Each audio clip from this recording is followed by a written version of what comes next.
젊으시니까 신세대시니까요. 인생 현타라는 말을 아십니까? 현타. 다현 성도님은 아는 듯이 미소를 띄었고 아시나요, 보라지사님? 모르시네요. 어떡해요. 마음이 아프네요. 인생 현타라는 말을 모르시나요? 현타.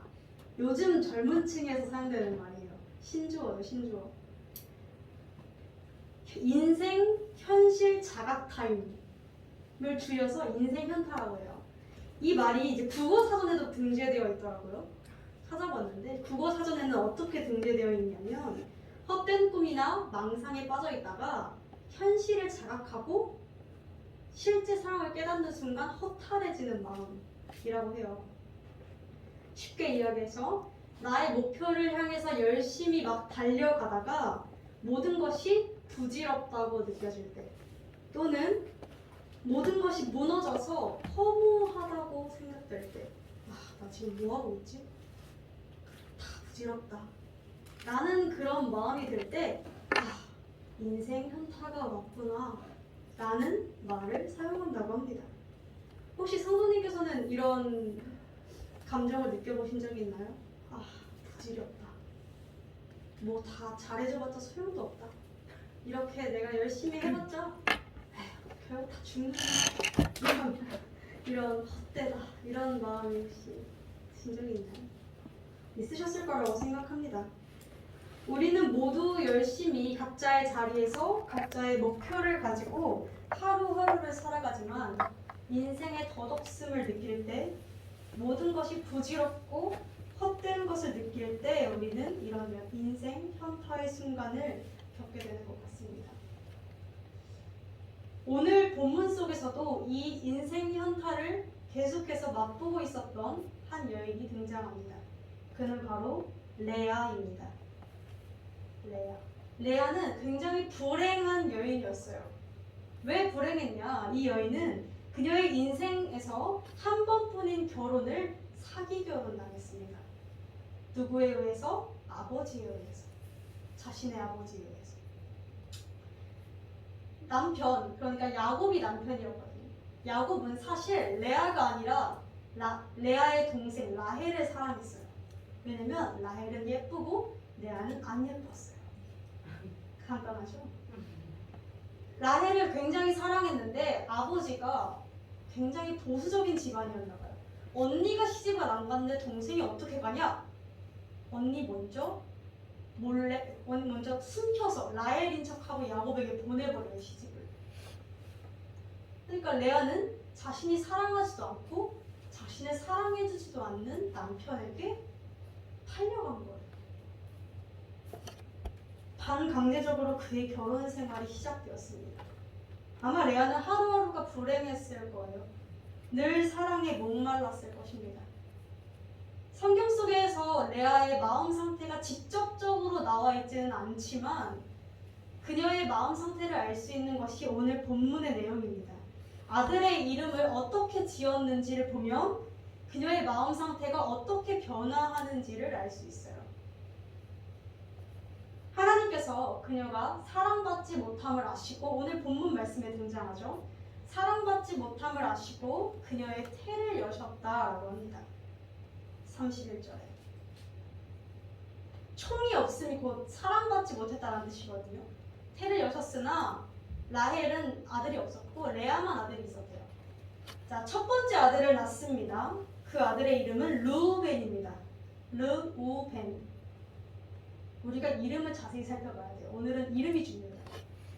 르우벤의 뜻은 무엇일까요? 르우는 보라. 아니고요. 보라.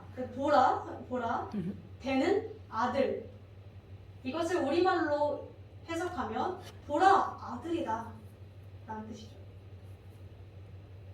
이게 무슨 뜻일까요? 아마 결혼생활 초기에는 레아가 이렇게 생각했을 거예요. 내가 아들을 낳으면 야곱이 나를 조금이라도 봐주지 않을까? 나를 사랑해주지 않을까? 라는 생각을 했을 거예요. 그래서 이렇게 이야기합니다. 여호와께서 32절에 나의 괴로움을 권고하셨으니 오셨으니 이제는 내 남편이 나를 사랑하리로다. 이젠 나를 사랑하겠지. 아들을 낳아줬으니까 라고 생각해요. 마치 우리가 살아가는 모습과도 비슷하지 않습니까? 우리는 이렇게 늘 생각합니다. 내가 돈이 있다면 행복하지 않을까? 내가 땅이 있다면, 아파트가 있다면, 부동산이 있다면, 또는 내가 좋은 학벌을 가졌다면, 내가 좋은 직장에 취업했었더라면, 내가 내 전공에서 좀 더 성공한 사람이었더라면 나는 행복해질 수 있지 않았을까? 우리 다현성도는 수행평가를 잘 보고 기말고사를 잘 봐서 내신을 좀 더 올렸더라면 더 나았지 않았을까? 이런 생각을 할 수 있겠죠. 다현성도 맞춤 상황이라고 생각하면 이렇듯 우리는 이렇게 생각합니다. 내가 처한 상황과 환경이 달라지면 좀 더 내 삶이 달라지거나 행복해지지 않을까라는 생각을 합니다. 레아도 같은 생각이었던 것 같아요. 남편의 사랑을 받으면 이 결혼 생활이 행복해질 거야. 내 삶이 행복해질 거야 라고 생각했습니다. 그랬기에 그녀가 가장 사랑받을 수 있다고 생각했던 그 아들을 낳는 방법을 택했고 생각했습니다. 내가 아들만 낳아주면 남편 야곱이 나를 받겠지. 그런데 안타까운 사실은 그 아들은 레아로 하여금 남편의 사랑을 받게끔 하지 못했습니다. 아들을 낳아주었음에도 불구하고 남편 야곱은 레아에게 관심이 없었어요. 그녀의 괴로움은 사라지지 않았습니다. 자, 시간이 흐르고 두 번째 아들입니다. 두 번째 아들의 이름은 시므온입니다. 시므온. 무슨 뜻일까요? 시므온은 들으심이라는 뜻입니다. 첫 번째 아들은 자신의 속마음을 마치 표현하듯이 야곱한테 보란 듯이 보라 아들이다 라는 뜻으로 이름을 지었잖아요. 그런데 시므온은 들으심이에요. 무슨 뜻일까요? 하나님께서 나의 마음을 들으심. 하나님을 향한 고백이었습니다. 아, 내가 사랑받지 못함을 하나님께서 들으셨구나. 나의 외로움과 괴로움의 기도 소리를 하나님께서 들으셨구나. 내가 아들을 낳음은 야곱이 노력해서도 아니고 내가 노력해서도 아니고 하나님께서 주신 은혜구나를 이 레아가 깨닫게 되었습니다. 이렇음에도 불구하고 야곱은 레아를 사랑해요? 아니요. 똑같아요. 자, 이제 세 번째 아들입니다. 세 번째 아들까지 낳았으면 진짜 많이 낳은 거죠. 이렇게 생각했어요. 34절에 보면 내가 그에게 세 아들을 낳았으니 내 남편이 지금부터 나와 연합하리로다. 연합이 무슨 뜻이에요? 하나됨, 묶임. 내가 아들을 셋이나 낳아줬으니까 이제 야곱은 나와 하나가 될 거야. 나를 좀 봐줄 거야. 라고 생각했어요. 그래서 레위로 짓습니다. 레위. 레위가 연합이란 뜻이에요. 하나됨, 묶임. 이제는 남편이 나와 하나가 되어서 나를 사랑해주겠지. 한 몸처럼 내 삶이 행복해질 수 있겠지. 그러나 이번에도 야곱은 레아에게 관심을 갖지 않았습니다. 그리고 레아의 삶 역시 달라지지 않았습니다. 그녀는 계속해서 괴로웠고 외로웠으며 목말랐습니다.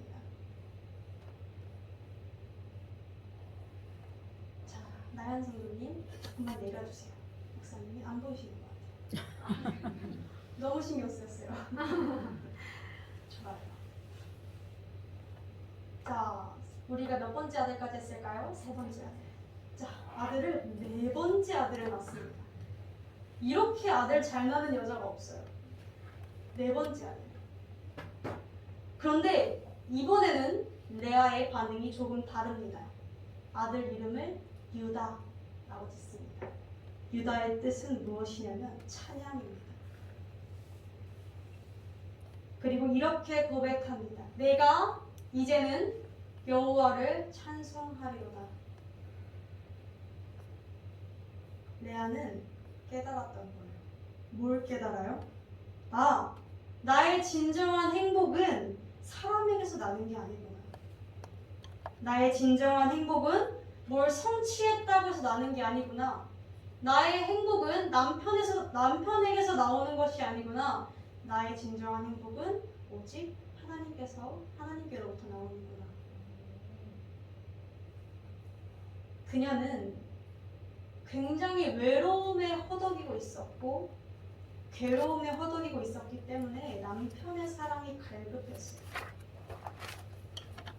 레아, 그녀에게 있어서 자식은 어떤 존재였냐면요. 남편에게 사랑받을 수 있는, 내가 행복해질 수 있는 유일한 길이었어요. 자신의 외로움과 괴로움과 상처들을 없애줄 수단이었던 거죠. 그래서 그녀는 하나님께 무릎 꿇었고 하나님을 통해서 자신이 원하는 것을 얻으며 행복을 얻으려고 했습니다. 그리고 하나님께서는 그 눈물에 반응하셨어요. 분명히 4명의 아들이나 그녀에게 선물하십니다. 그녀의 기도와 그녀의 눈물은 아마 이랬을 거예요. 내가 하나님의 힘을 입어서 아들을 얻으면 남편에 대한 사랑을 얻을 수 있을 거야. 그런데 남편은 변하지 않았고 레아, 자신이 원하고 구했던 그 아들을 얻었음에도 그녀는 행복해지지 않았다는 사실입니다. 그런데 하나님의 은혜 가운데 그녀가 4번째 아들 유다를 낳게 되자 그녀는 깨닫게 됩니다. 하나님만이 유일한 나의 길이구나. 아들도 나를 행복하게 해줄 수 없고 남편도 나를 행복하게 해줄 수 없고 하나님께서 나오는 행복이 내 진짜 참 행복이구나를 깨달았습니다. 하나님을 사랑하는 것이, 하나님의 사랑을 누리는 것이 행복이구나. 그녀의 삶의 의미가 바뀌어버렸어요. 남편의 사랑에 갈급하고 허덕이던 그녀가 이젠 하나님의 사랑을 누리게 된 것입니다. 자, 그러면 다시 돌아가 볼게요. 레아가 첫 번째 아들을 낳았을 때, 두 번째 아들을 낳았을 때 하나님을 몰랐습니까? 알았으니까 기도했겠죠. 계속해서 하나님을 언급하고 있어요. 하나님이 주신 거라는 것도 레아는 알고 있어요. 레아는 두 번째 아들을 낳을 때까지 머리로 하나님을 알고 있었습니다. 하나님이 강하시다는 것과 하나님이 기도하시면 들으신다는 것과 응답하신다는 것과 살아계시다는 것, 능력 있으시다는 것을 그녀는 알았고 심지어 체험까지 했어요. 그리고 하나님은 나를 보시네, 나를 보고 계시네, 내 기도를 들으시네를 점점 체험하게 된 거예요. 그런데 그럼에도 불구하고 그녀는 온전하게 하나님을 사랑하지는 못했어요. 온전하게 하나님을 믿지는 못했어요. 자, 응답을 받았고 경험을 통해서 하나님을 알지만 온전하게 믿고 사랑하지 못한다. 이게 무슨 말이냐면요. 하나님의 능력을 체험하고 하나님이 이런 분이시구나를 깨달았지만 믿어야 한다는 것은 어렴풋이 알고 하나님이 살아계시다는 것도 알지만 레아의 인생 속에서 하나님이 목적지가 아니라 하나님이 인생의 전부가 아니라 레아가 자신이 도달하고자 하는 자신의 목표에 하나님을 수단으로 사용했던 거예요. 레아의 인생 속에 하나님의 전부가 아니라 중심에 있는 것이 아니라 레아가 도달하고자 하는 남편의 사랑, 그것이 나의 삶의 목적지, 나의 행복이라고 추구하는 것에 하나님은 강하시니까 나를 도우실 거야. 하나님을 함께 하면서 저 목표에 도달해야지 라고 했어요. 하나님의 서포터 정도, 도움을 주시는 분 정도로 생각을 했던 거죠. 그러나 레아가 세 번째 아들까지 낳고도 남편이 자신을 보지 않자 그녀의 희망이 완전히 무너지기 시작했습니다. 그리고 그녀는 자신의 노력이 완전히 박살났을 때, 모든 것이 무너졌을 때, 상황과 환경이 나의 행복을 결정하지 못하는구나를 깨달았을 때, 세상의 그 어떤 사람도, 그 어떤 성취도 나를 이 허무감에서, 외로움에서 벗어나게 하지는 못하는구나 를 깨달았을 때, 그녀는 그제서야 고개를 들고 하나님을 바라보았습니다. 아, 하나님만이 유일한 길이시구나. 하나님 없이는 내가 살아갈 수가 없구나. 하나님이 내 인생의 전부가 되시는구나 를 깨닫게 된 것입니다. 사랑하는 성도 여러분, 우리는 지금 무엇을 바라보며 내 인생의 궁극적인 목표를 어떤 것을 놓으면서 살고 있습니까? 무엇으로 내 안의 외로움과 갈급함을 채우려 하며 무엇에서 삶의 의미를 찾고 있습니까? 누군가는 내 삶의 의미가 가족 간의 유대감입니다. 가족끼리 제 가족 보고만 삽니다 라고 하시는 분들도 있을 것이고, 누군가는 저는 제 남자친구가 가장 좋아요 라고 말씀하시는 분들도 있을 것이고, 누군가는 제 직업에서 제가 가지고 있는 전공에서 최고가 되는 것이 내 인생의 비전이고 목적입니다 라고 말씀하시는 분들도 있을 것이고, 돈, 안정적인 직장, 안정적인 행복, 집과 차, 이상적인 그런 인생의 코스가 목표입니다 라고 말씀하시는 분들도 있을 것이고, 또 요즘은 소확행이라고 하죠. 소소하고 확실한 행복, 욜로족들, 그러니까 이런 너무 성공지향주의가 너무 심하다 보니까 나는 다 때려치우고 오늘 하루 행복하게 살래, 여행 다니면서 내 집 없이 그냥 그렇게 하루하루 살다가 갈래 라고 하시는 분들도 굉장히 많이 있습니다. 우리 성도님들은 어떠십니까?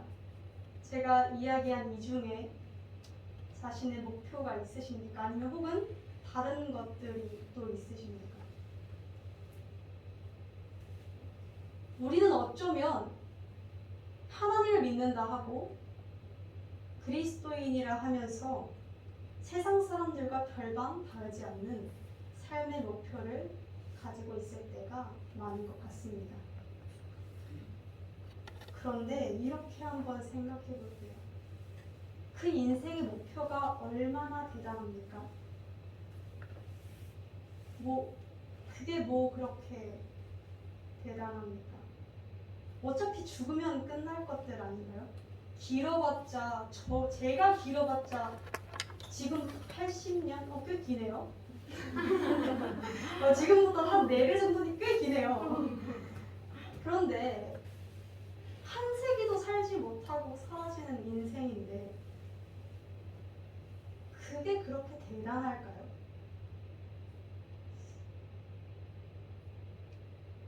우리의 인생의 목적이 무한한 것, 영원한 것이 되는 것만큼 복된 것이 어디 있겠습니까?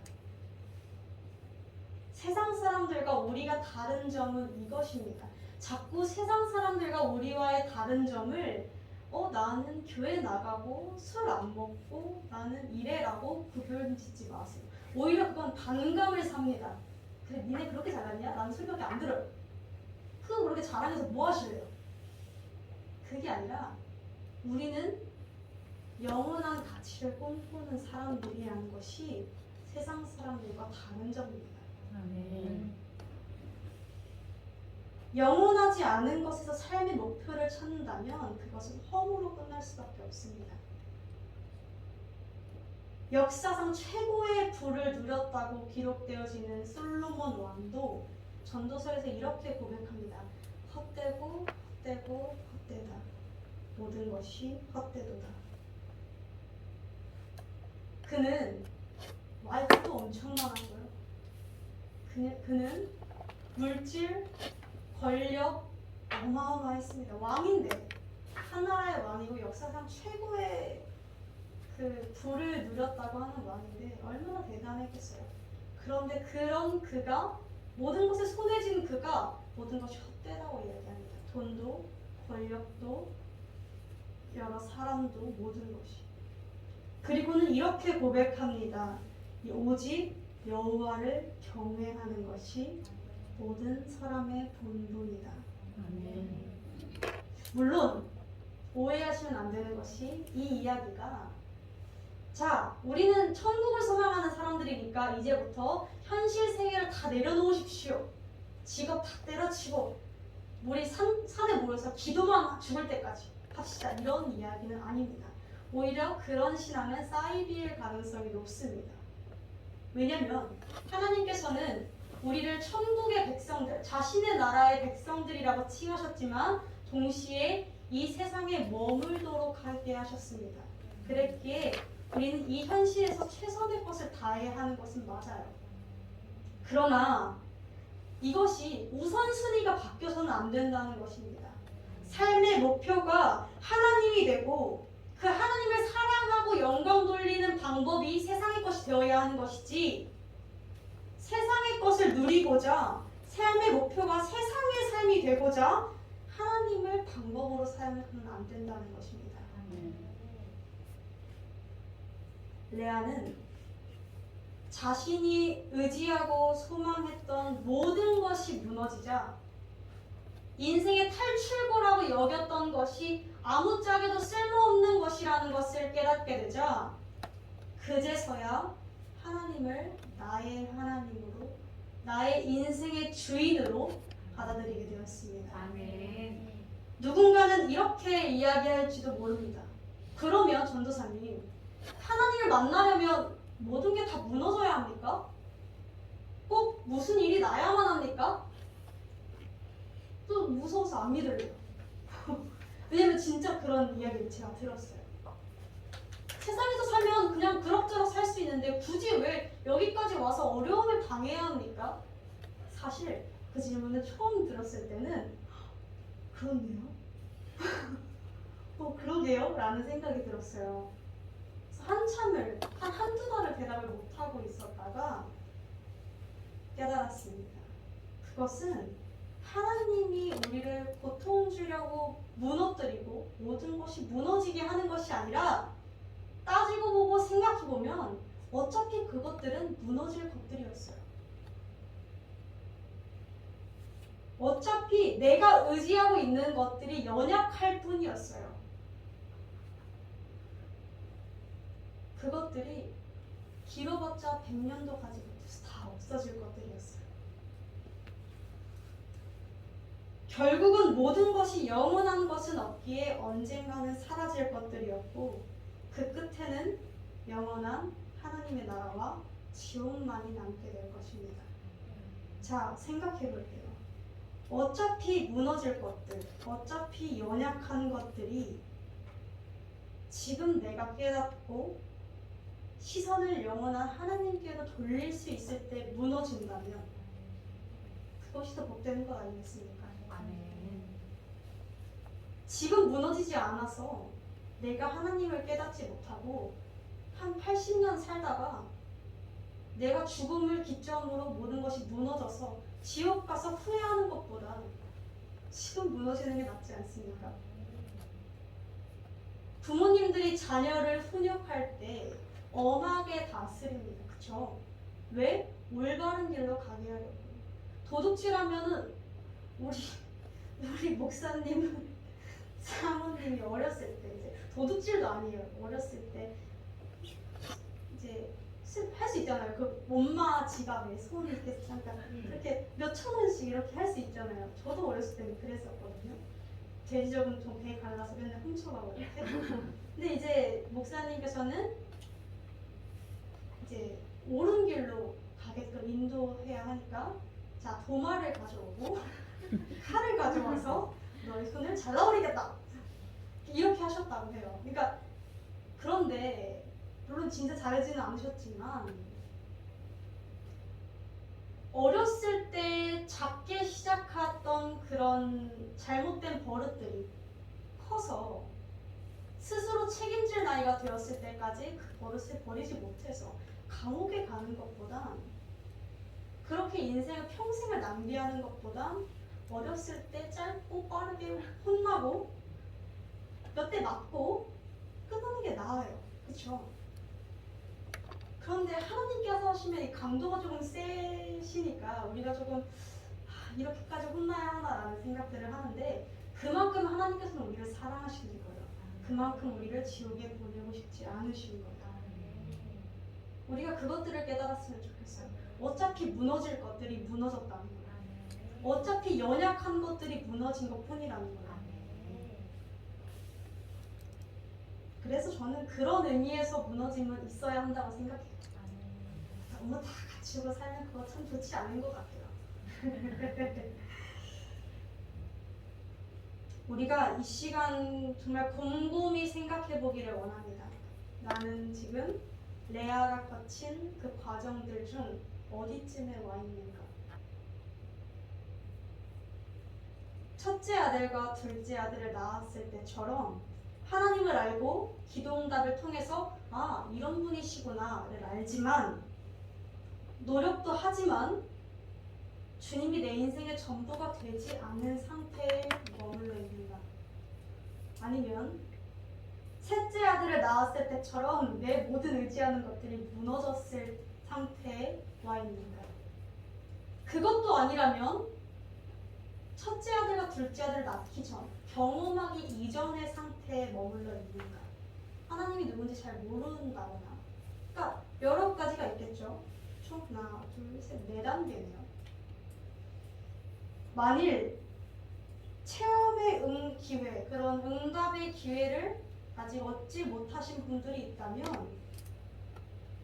내가 겪어본 것이 없어서 주님을 알지 못한다 라고 이야기하시는 분들이 있다면 먼저 말씀을 읽어보시고 기도를 해보시기를 권면드립니다. 아멘. 사실 이 상태는요 웬만하면 하나님이 다 들어주세요. 이게 하나님이 레아도 일단 4명 아들 내리 꽂아보시잖아요. 화끈하신 분이세요. 하나님은 약간 이게 좀 나중에 가면 이제 좀 이렇게 밀당도 하시고 하시는데 처음에는 좀 약간 냅다 부어버리시는 분이시거든요. 기도만 하면. 근데 이건 해봐야 알아요. 이건 해봐야 알아서 추천드립니다. 좀 상품 파는 것 같아요. 그리고 이제 가장 많을 것이라고 생각되는 것이 첫째 아들과 둘째 아들을 낳았을 때의 상태겠죠. 하나님의 일하심을 알고 깨닫기도 하고 응답도 받았고 울기도 울어봤고 했지만 하나님이 있구나는 알지만 내 인생의 전부가 되지 못한 상태. 그런데 이 말씀을 준비하면서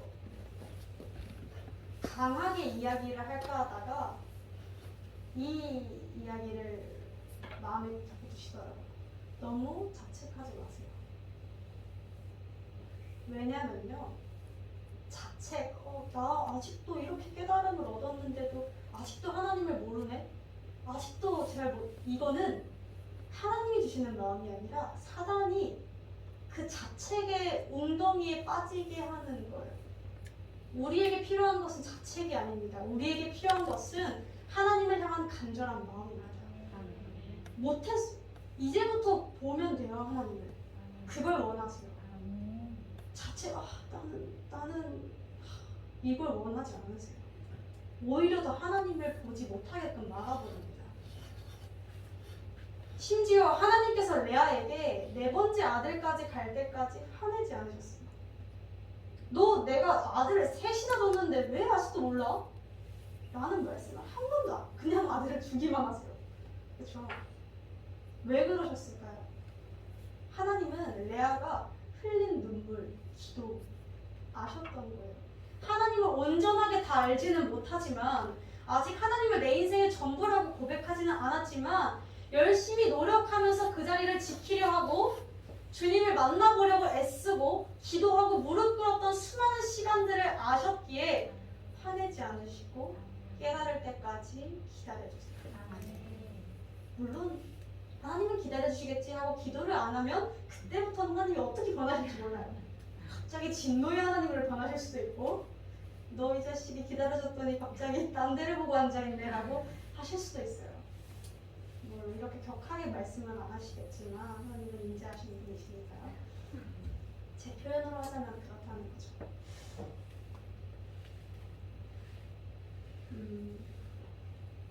그리고 만일 세 번째 아들을 낳은 상태, 내 모든 것이 무너지고 괴로워서 아무것도 의지할 데가 없을 때, 그런 상태라면 눈을 들어 주님을 바라보시기를 소망합니다. 찬양도 있죠. 괴로울 때 주님의 얼굴 보라. 이거 녹화되고 있죠. 주님은 우리를 외면하지 않으세요. 오히려 한 번만 봐달라고 계속해서 외치시는 분이십니다. 주님은 우리를 기다리고 계세요. 당신 한 번 바라보기를. 사실 저의 이야기를 할까 해요. 저는 하나님을 고등학교 3학년 때 처음 만났어요. 하나님을 처음 만났는데 어떻게 만나게 됐냐면 제가 워낙 망난이었거든요. 말도 안 듣는 새끼 망아지 마냥 이리 날뛰고 저리 날뛰고 저 때문에 여기서 오신 분이 한두 개 아니에요. 교회만 오면 목사님이 통곡하고 계셨고요. 저는 되게 너무 듣기가 싫었어요.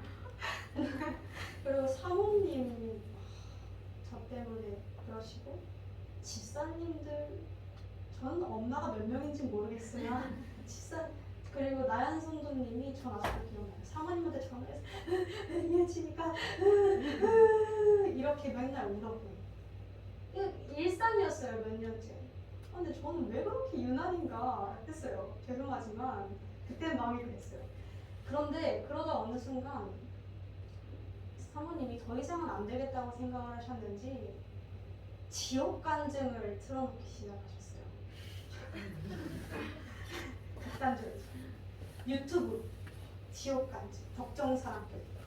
심지어 전도사님 성함도 김민선 전도사님. 근데 이제 제가 그게 너무 듣기가 싫은 거예요. 내가 이렇게 무서운 것까지 해가면서 가야 돼?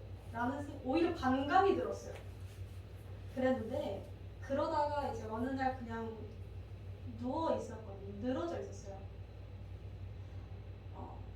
왜 늘어져 있었냐면 그때도 하나님이 일하시고 있었던 중이셨던 것 같아요. 왜냐면 얼마 나이 먹지도 않았는데 인생의 허무감을 뼈저리게 느끼고 있었거든요. 뭐지? 내가 소중하다 생각했던 것들이 다 부질이 없네. 잠깐 쾌락이고 잠깐 재밌고 별거 없네. 허무감밖에 밀려오지 않네. 라는 생각이 막 들고 있을 때쯤 지옥 간증에서 웬일인지 좋은 이야기가 막 들리기 시작해요. 무슨 이야기였냐면 그 전도사님은 이렇게 이야기하는 거예요. 사람들은 힐링하러 산에 가고 바다에 가고 한다고 해요. 그런데 나는 주님 만나는 게 제일 큰 힐링입니다. 주님 예배하고 주님과 대화하는 게 그렇게 행복일 수가 없습니다. 이렇게 간증을 하시는 거예요, 그분이. 근데 제가 신부가 배에 꼬여 있었던지라 뭐라는 거야, 내가 19년 교회 다녔는데 라는 생각밖에 안 들었어요. 그리고 그 예수가 뭔데? 라는 생각이 들었어요. 뭔데 행복하래? 라는 생각. 그때 하나님께서 저에게 주신 마음은 반감이었으나 동시에 호기심이기도 했어요. 그리고 그 다음날 주일날 이곳에 딱 앉고 기도하는 순간 뭐야 하면서 그때 처음 만나게 됐었던 것 같아요. 저의 첫 만남, 첫 데이트는 이랬어요. 하나님과. 뭔지도 모르는데 눈물이 났었고 뭔지도 모르는데 잘못했다는 생각밖에 안 들었어요. 벅차오르고 이런 느낌. 그런데 그렇게 극단적으로 만났음에도 불구하고 저는 계속해서 첫째 아들, 둘째 아들 그 상태에 머물러 있었어요. 앞뒤가 안 맞죠? 그 정도로 만났으면 뭔가 인생이 180도 갑자기 하나님을 찬송합니다로 변해야 되는 거 아니야? 아니, 저는 뜨겁게 눈물을 흘렸음에도 불구하고 첫째 아들, 둘째 아들 하나님을 내 인생의 서포터 정도로 뒀었어요. 그래서 제 마음에 하나님을 나 하나님 만났어! 체험했어! 라고 생각했지만 끝없이 나는 노력으로 행복해질 수 있고 내 기도가 시간이 늘어나야만 나는 천국 갈 수 있고 나는 그런 내 노력으로 기도 열심히 하면 복 주시겠지. 왜냐면 하나님 살아계신 건 알았잖아요. 그러니까 기도 열심히 하면 그 살아계신 분이 복 주시겠구나. 나 행복해질 수 있겠구나. 나 대학 잘 갈 수 있겠구나. 내 인생 평탄해지겠구나. 사역 잘할 수 있겠구나. 이 정도로 생각했어요. 열심히 예배하고 봉사하면 천국 얻겠지 라고 생각했어요. 근데 제가 수요일에도 이야기를 잠깐 했는데 그러다 두려워진 순간이 있었습니다. 제가 그전까지는 성경을 아예 안 봤었거든요. 그때부터 저는 성경을 보기 시작했어요. 다른 사람보다 성경을 제가 더 몰랐어요. 근데 그 고3 때부터 보기 시작해서 본지 몇 년 됐죠? 4년째인데 20살 여름방학 때쯤에 한 성구를 발견합니다. 마태복음 6장 5장 20절 예수님께서 제자들을 향해서 하신 말씀인데 너희의 의가 그러니까 너희가 올바르게 사는 그 공의가 바리새인보다 낫지 못하면 너는 결코 천국에 들어가지 못하리라. 자, 바리새인 누구예요? 바리새인 우리말로 표현하자면 목사님들, 신학자들. 이 사람들보다 너희의 의가 낫지 못하면 너 천국 못 가 라고 하시는 거예요. 제가 그 말씀 선고가 얼마나 무서웠는지 몰라요. 왜? 나는 우리 목사님보다 낫지 못한데? 나 우리 목사님보다 기도 많이 못하는데? 나 예수님 믿는다 하면서 계속 죄 짓는데? 나 이렇게 믿고도 지옥 가는 거 아니야? 라는 그런 두려움에 늘 사로잡혀 있었어요. 제가 이 뜻에 대해서 왜 예수님께서 이렇게 말씀하셨냐를 진짜 많은 분들께 여쭤봤거든요. 그런데 그 당시에는 하나님이 저에게 들려줄 때가 아니셨던 건지 아니면 들려주셨는데 제가 무지해서 깨닫지 못했던 건지 몰랐어요. 그때까지는. 제 기억에는 대답을 못 들었던 것 같은데 제가 이렇게 듣고 이렇게 흘렸고 깨닫지 못해서 기억을 못하는 걸 수도 있어요. 불안과 두려움이 사라지지가 않았어요. 그러던 도중에 제가 사역을 시작했어요. 열심히 사역하려고 했죠. 왜? 하나님을 사랑하긴 해요. 안 사랑한다는 게 아니에요. 알아요. 아시죠? 알아요. 하나님 믿어요. 뜨겁기도 해요. 근데 열심히 했어요. 내 노력으로. 신앙생활과 사역과 학교 공부도 저는 하나님 공부니까 되게 열심히 했어요. 그런데 이렇게 이어오던 중에 모든 게 무너지는 순간이 찾아옵니다. 간신히 잡고 있던 노력의 끈이 다 떨어져 나가는 순간이 있습니다. 내가 의지했던 것, 내가 바라봤던 목표, 내가 꿈꾸었던 소망, 내가 꿈꾸었던 비전들이 눈앞이 캄캄해지는 순간이 왔어요. 열심히 했는데 변화가 오지 않아요. 열심히 하려고 하는데 저기선 이렇게 얘기해요. 변하지 않을 거라고. 내가 먼저 겪어봐서 안다고. 얼마나 절망이 심했냐면요. 나 평생 이렇게 노력하다 헛수고하고 돌아가는 거 아니야? 내가 왜 사역을 해야 되지? 내가 왜 신앙생활을 해야 되지? 라는 번뇌가 찾아왔어요. 노력해도 변하지 않는 현실에 절망했고 자책, 내가 부족해서 그런가? 내가 더 좋은 학벌이 되지 못해서 그런가? 그 다음은 저 사람들 때문에 그런가? 타인에 대한 원망. 그럼 이곳에 보내신 하나님에 대한 원망. 이 사이클을 계속해서 돌았어요. 그러면서도 강단에 서서 웃었어요. 할렐루야 성도님 찬양합니다. 왜? 사역자니까요. 그런데 이제 뒤지게 무너지고 나서 깨달았던 하나 사실이 있어요. 딱 한 가지. 아, 어차피 안 될 거였구나. 였어요. 간단하죠. 어차피 연약해서 난 못하는 거였구나. 나는 어차피 내 의로는 내가 기도 시간을 100시간을 한다 해도 나는 하나님한테 닿을 수조차 없는 존재구나. 아, 나 죄인이지. 그걸 깨달은 거예요. 저는 제가 기도를 열심히 하면 하나님께 닿을 줄 알았거든요. 사역 열심히 하면 세상이 변할 줄 알았거든요. 사역 열심히 하면 여기 모든 성도님들이 다 뒤집어지실 줄 알았거든요. 안 그러더라고요. 안 그러더라고요. 근데 그러고 나서 이제 깨달은 게, 아, 내가 죄인이고 그들도 죄인이라면 죄인이 죄인을 변화시키는 건 어차피 할 수 없는 일이었겠구나 였어요. 어차피 안 되는 일을 내가 붙들고 마음고생하고 붙들고 자책하고 있었던 거구나 라는 걸 깨닫게 되었고, 그 순간 십자가를 보게 되었습니다. 아, 이래서 예수 그리스도가 죽으셨구나. 이래서 아무 죄 없는 예수 그리스도가 십자가에 달려서 대신 내 죄를 감당하시고 책임지시고 돌아가셨구나. 모든 고통을 당하면서 모든 피와 물을 빼내시면서 죽으셨구나. 이렇게 깨닫게 된 거예요. 그렇게 나는 내 연약함을 인정하고 난 어차피 못합니다 라고 하고 십자가를 봐야 되는 거구나. 이렇게 깨달았습니다. 그러고 나서 그 본문 마태복음 5장 20절을 뒤늦게 깨닫게 됐어요. 와우, 빠르네요.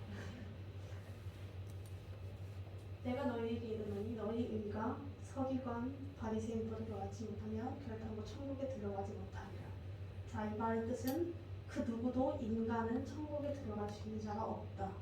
그러니 죄인은 죄인을 구원할 수 없고 죄인 나 스스로도 나를 구원할 수 없고 나 스스로도 남을 구원해 줄 수 없으니 누구를 봐라? 예수 그리스도를 봐라. 십자가를 봐라. 그 뜻이었더라고요. 이 본문에서도 굉장히 아이러니한 사실이 하나 있습니다. 그것은 바로 레아의 네 번째 아들 유다 찬송, 그 아들의 혈통을 통해서 예수 그리스도가 나셨다는 사실입니다. 레아는 처음에 노력했어요. 하나님의 능력도 체험했지만 그는 결국 온전한 행복을 얻지 못했어요. 그녀를 죄, 외로움, 괴로움에서 구원시키지 못했어요. 그리고 우리가 생각해 볼게요. 이것이 어떤 의미냐면 하나님께서는 구약시대 때 모세를 통해서 율법이라는 걸 주셨어요. 율법을 통해서 열심히 지키면 너희가 의인이 될 수 있어. 다 지키면 라고 하셨어요. 그런데 모세 때부터 지금 현대까지 그 율법을 다 지킨 사람은 아무도 없었어요. 그 누구도 율법도 사람을 구원하는 도구는 되지 못했어요.